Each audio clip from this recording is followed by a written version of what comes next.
오늘은 이민재 기자가 나와 있습니다. 안녕하세요. 네, 안녕하세요. 자, 역대급 실적을 기록한 은행에 대한 소식을 준비하셨다고 들었는데 도대체 어느 정도 실적이길래 역대급이라는 이야기가 나오는 걸까요? 네, 우리나라 시중은행과 지방은행, 인터넷은행, 그리고 특수은행이 올해 1분기에 벌어들인 순이익이 무려 7조 원에 달합니다. 네, 분기 기준으로 최대고요. 직전 분기인 작년 4분기와 비교하면 무려 55.9%나 증가했습니다. 네, 또 1년 전인 지난해 1분기와 비교해도 24%나 늘어난 수준입니다. 네, 이게 지금 가장 많이 늘어난 은행은 그럼 대체 어느 정도일까 궁금해지는데 어디 은행일까요? 네, 이제 5대 시중은행을 살펴보면 네. 하나은행이 규모와 증가율 모두에서 1등을 차지했습니다. 네. 순이익으로 총 9,742억 원을 벌었는데 지난해 1분기보다 45.5%나 증가한 수준입니다. 네, 신한은행이 두 번째로 많은 9,316억 원을 벌었는데 증가율은 7.9%였습니다. 예. 그리고 KB국민은행은 작년보다 500억 원가량 줄기는 했지만 여전히 9천억대인 9,219억 원을 기록했고요. 네. 우리은행이 19% 늘어난 8,595억 원, 그리고 NH농협은행이 29.6% 증가한 4,097억 원을 벌었습니다. 네. 시중은행 외에 기차은행 실적들도 궁금한데요. 네, 이제 특수은행과 지방은행, 인터넷은행 모두가 실적이 좋았습니다. 아, 예. 네, 특수은행인 IBK 기업은행은 올해 1분기에 순이익으로 7,233억 원을 벌었는데 네. 작년보다 12.8% 많은 수준입니다. 그리고 지방은행 중에서는 광주은행이 전년 대비 19.4% 늘어난 622억 원의 순이익을 거두면서 역대 최대 실적을 달성했고요. 네. 대구은행은 7.7% 늘어난 1,278억 원, 부산은행은 13.3% 증가한 1,453억 원의 순이익을 올렸습니다. 외국계 은행 가운데서는 한국시티은행 순이익이 849억 원으로 작년보다 2배 늘었고요. 그리고 인터넷은행인 카카오뱅크는 순이익이 1,019억 원으로 1년 새 52.5%나 급증했습니다. 네, 저는 궁금한 게 대출금리가 줄어들었으니까 이익이 좀 줄지 않았을까, 이자 수익이. 근데 어디서 그럼 벌어들인 거죠?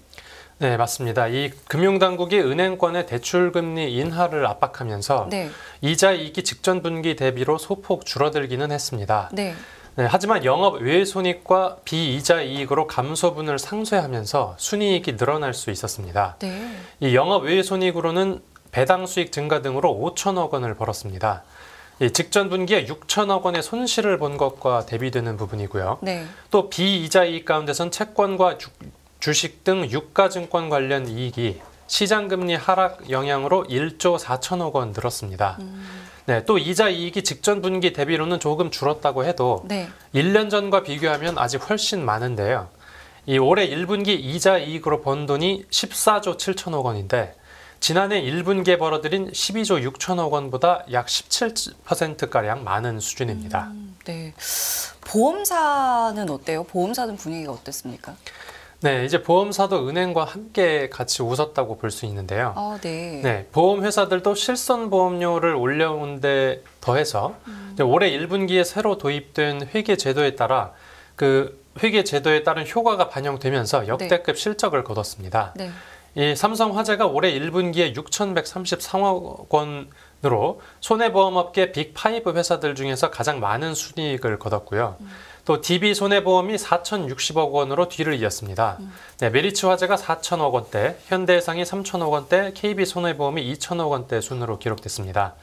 여기에 생명보험사가 벌어들인 이익까지 더하면 보험사의 총순이익이 5조 2,300억 원에 달합니다. 예. 네, 앞에서 설명드린 은행이 벌어들인 순이익이 7억 원이었으니까 네. 네, 은행과 보험사가 벌어들인 총순이익을 더하면 12조 원을 넘어가는 셈입니다. 역대급 수익이라는 말이 나올 만한데 글쎄요, 이 정도의 수익을 올린 은행이랑 보험사에 대해서 시선이 그렇게 곱지만은 않은 것 같아요. 분위기 좀 어떻습니까? 네, 맞습니다. 은행과 보험사가 뒤에서 소리나지 않게 웃느라 좀 애를 많이 쓰고 있을 것 같은데요. 예. 네, 외부로부터 아주 따가운 시선을 받고 있기 때문입니다. 네. 네, 지난해 고금리로 돈을 빌린 서민과 취약계층이 대출 이자와 높은 보험료로 생활에 어려움을 겪었는데요. 이런 고통을 은행과 보험사가 외면하고 있다는 비판이 나옵니다. 네. 네, 또 은행과 보험사가 지난해 연봉의 최대 60%에 달하는 인센티브를 지급하는 이른바 성과급 잔치를 벌이기도 했습니다. 예. 당시에 5대 시중은행의 경우에 연 1조 원이 넘는 성과급을 직원들한테 지급했고요. 7조 원이 넘는 자금을 배당금으로 주주들에게 지급했습니다. 네, 보험회사의 경우에는 지난해 주주들에게 지급한 현금 배당액만 2조 75억 원이었고요. 연봉 20억 원대의 임원이 무려 5명이나 나왔습니다. 20억 원대. 네. 예. 이제 은행권에서는 여론을 의식했는지 올 1월에 이 5천억 원의 재원을 모아서 취약계층을 지원하겠다고 발표를 하긴 했지만 은행이 그간 거둬들인 이익을 생각하면 턱없이 부족하다라는 금액이라는 그런 비판이 나오고요. 또 여기에 실제 집행한 실적마저 또 저조한 편이라 저조한 편이라는 지적을 받았습니다. 네, 물론 이제 올해도 은행과 보험사가 역대급 실적을 거둔 만큼 작년 성과급 잔치와 똑같은 행태를 반복할 가능성이 제기됩니다. 예, 소리내지 못하고 웃고 있다라고 말씀을 해주신 부분이 이제 은행과 보험사였습니다. 근데 뭐 마냥 모두가 웃고 있지는 않을 것 같아요. 좀 실적이 좋지 못한 것도 혹시 있었을까요? 네, 이 저축은행과 카드사 그리고 상호금융조합 등 나머지 금융업권은 실적이 악화하면서 가히 비상이 걸린 상황입니다. 예. 네, 순이익 양극화가 나타나고 있는 건데요. 이 많은 저축은행에서 1분기에 적자가 속출했습니다. 이에 따라서 저축은행들의 1분기 총순이익이 작년 1분기 대비 무려 78%나 감소했습니다. 네, 가장 큰 원인은 바로 기준금리 인상인데요. 기준금리가 오르면서 저축은행 예금금리가 연초 대비 3배 가까이 높아졌습니다. 네, 여기에다가 취약차주의 상환 능력이 떨어지면서 연체율이 상승한 점도 순이익이 줄어드는 원인으로 작용했습니다. 네. 또 카드회사 1분기 순이익은 4,602억 원으로 작년보다 22.7% 줄었고요. 네, 캐피탈사의 경우에는 1분기 순이익이 3,060억 원으로 집계돼서 1년 전보다 33.2% 줄었습니다. 상호금융조합은 1분기 순이익이 2.1%로 나타났고 자산운용사 순이익이 2.1% 줄었고요. 자산운용사는 26.3% 줄어든 것으로 나타났습니다. 네, 금융당국은 지금의 이러한 여러 움직임들을 어떻게 좀 바라보고 있었나요? 네, 이제 금융감독원은 최근에 은행권에 이자 이익 의존도를 낮추기 위해 이 상품과 서비스 다변화 방안을 모색해달라고 요구를 했고요. 또 그러면서 취약계층에 대한 금융 지원을 확대하고 손실 흡수 능력을 충분히 확보하는 일에 전력을 기울여달라고 당부했습니다. 네. 네, 아울러 은행 보험사와 또 나머지 금융업권 사이에 벌어지고 있는 이른바 순이익 양극화 현상에 대해서도 금융당국의 위험 관리가 요구되고 있는 상황인데요.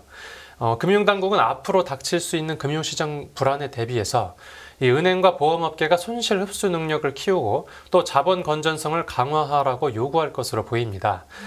또 새 회계 기준에 따른 가이드라인을 준수하라고 또 독려할 계획입니다. 이 저축은행 등 올해 실적이 악화한 금융업권에 대해서는 부실 관리를 강화하고 또 연체율 관리 지원이나 혹은 공동검사 확대와 같은 조치가 나올 것으로 예상됩니다. 예, 알겠습니다. 오늘은 1분기 순이익만 7조 원에 육박한 은행에 대한 소식을 이민재 기자와 함께 알아봤습니다. 오늘 말씀 여기서 마무리 짓겠습니다. 고맙습니다. 감사합니다.